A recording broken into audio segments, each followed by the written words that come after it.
자, 오늘은 4차 혁명에 대해서 잠깐 얘기를 해보려고 합니다. 우리가 주변에서 4차 혁명 그러는데 제가 생각나는 대로 주저리 4차 혁명에 대해서 그리고 4차 혁명과 또 이번 총선과의 관계 이런 거를 중심으로 좀 얘기를 해보겠습니다. 4차 혁명 그러면 이제 메인 키워드가 있죠. 메인 키워드가 인공지능, 드론, 그다음에 융합, 빅데이터, 클라우드 이런 얘기를 해요. 4차 혁명을 대표하는 이런 단어들이 다 연결돼 있어요. 그러면 이제 한 가지씩 우리가 이제 풀어가면서 전체를 생각해 보겠습니다. 4차 혁명의 이제 대표적인 단어가 인공지능이거든요. 인공지능, 초연결. 인공지능이 이렇게까지 발달한 거에 가장 중요한 원인은 컴퓨터의 발전입니다. 일본의 손정희가 수년 전에 한 말이에요. 수년 전에 한 말이 특이점이라는 단어를 아느냐 이렇게 이제 물어봤을 때 아는 사람이 몇 명 안 됐다고 그래요.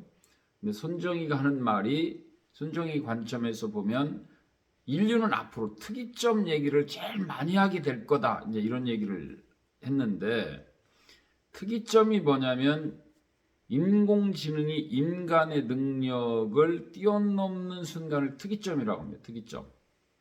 예를 들면 이제 우리가 우주에 관해서도 이해하지 못하는 부분 정도 되면 특이점이라고 그러거든요. 블랙홀 같은 경우 이제 특이점이라고 그러는데 인간을 뛰어넘는 지점이 이제 특이점인데 그래서 이 4차 혁명 시대는 인간을 뛰어넘기 때문에 예측을 불허하고 속도, 스피드, 역사의 변화, 사회의 변화가 우리가 예측하기 어려울 정도입니다. 그래서 인공지능이 지배하는 사회 속에 우리가 지금 사실은 들어와 있죠. 예를 들면 우리가 선거 예측, 지난 미국의 대선에서 거의 모든 언론사, 리서치 회사가 힐러리의 승리를 예측했어요. 그런데 뚜껑을 열어보니까 트럼프가 됐는데 지지난 대선. 그럼 왜 그런 역사에 없었던 일이 생겼느냐? 우리가 살고 있는 삶의 환경이 기존 몇십 년, 몇백 년의 역사와 또 다른 사회에 진입했기 때문에 그렇습니다. 기존 언론과 기존 데이터 분석에 반드시 힐러리가 이겨야 되는데 뚜껑을 열어보니까 트럼프가 이긴 거예요. 트럼프의 승리를 예측한 사람들은 딱 한 가지를 본 거예요. 뭘 봤느냐? 이번 총선과도 약간 연결되어 있습니다. 빅데이터의 양에서 트럼프가 많았다는 거죠. 광고학자들이 얘기할 때도 그런 얘기를 해요. 광고학자들이 얘기할 때도 그 사람의 좋은 이야기 혹은 그 사람의 좋은 이미지이든 그 사람의 아주 나쁜 이야기, 나쁜 스토리텔링이 이더라도 전자든 후자든 많이 얘기가 되면, 많이 회자가 되면 우리 뇌는 아무리 좋은 사람, 예를 들면 이재명 대 이낙연의 대선, 지난 경선도 보면은 대부분은 이낙연이 훌륭한 사람이라는 소리를 많이 했어요. 그런데 찍을 때는 이재명의 쌍욕, 김부선과의 밀월관계, 일반인도 경험하지 못할 정도의 입으로 얘기하기 거북한 정도의 막 이런 일들이 터지는 대선 후보이고, 이낙연 씨는 특별한 흠이 없고 도지사를 했고 몇 선 국회의원을 하셨고 총리를 하셨고 점잖하고 인물도 좋고 저도 실제로 뵀는데요. 그 연세에도 키도 크고 등치도 좋고 남자가 봐도 참 멋있는 분이에요.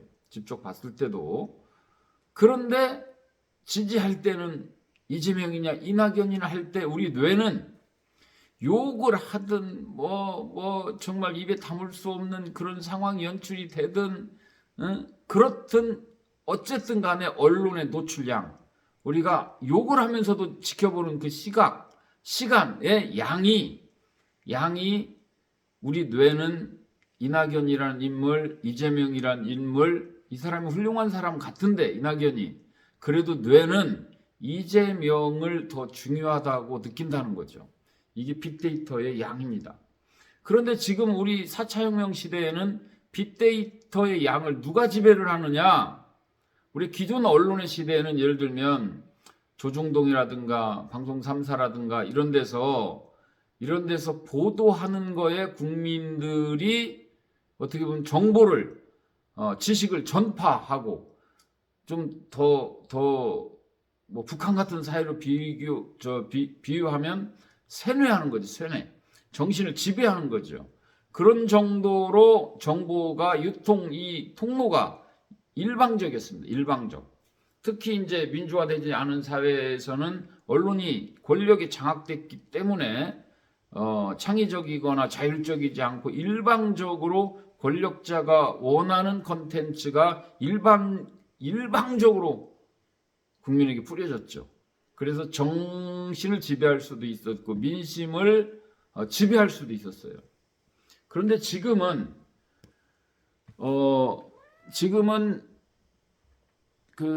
우리 통통이가 방해를 하네, 우리 고양이가. 지금은 쌍방향, SNS라는 거는 개인 언론이거든요. 쌍방향 언론이, 그리고 누군가 얘기했을 때, 그리고 그걸 반응했을 때 다시 반응하고 다시 반응해서 정보가 나무가 자라듯이 성숙합니다. 컨텐츠가 자라나요. 그리고 정보가 일방향이 아니고 쌍방향에, 또 이쪽에서 저쪽에서 이 정보가 다시 생성되고 다시 반응을 하고 뻗어나가거든요. 그래서 지금의 언론의 시대는, 4차 혁명 시대는 모든 기존의 언론을 SNS가 이겼습니다. 이제. 개인 언론 시대예요. 그러니까 이제 아까 전에 서두에 말씀드린 4차 혁명의 단어 중에 클라우드라는 건 구름이거든요. SNS에서 오늘도 제가 쓴 댓글, 영상이 하늘로 올라가죠. 그래서 빅데이터라고 하는 게 하늘에 있는 거예요. 우리의 모든 정보가 저장됩니다. 저장되고 유통되고 다시 성장하고 이런 SNS 환경 속에서 정치는, 또 사회는 기존에 없었던, 기존과 다른 세계 속에 우리가 있는 거죠. 그래서 총선도 4차 혁명의 관점에서 보면 SNS의 양과 질에서 이기는 당이, 이기는 후보가 승리하는 현장입니다. 그런데 중요한 건 뭐냐면, 우리가 과거에 머물러 있는 거죠. 과거에. 선거 비용도 국가에서 설계된 선거 비용, 공정하게 치르는 룰, 우리 논산, 금산, 계룡 같은 경우는 3억 3천 정도의 자금을 13일 동안 쓰라고 합니다. 그리고 15%가 나오면 그걸 정부에서 전부 물어줘요.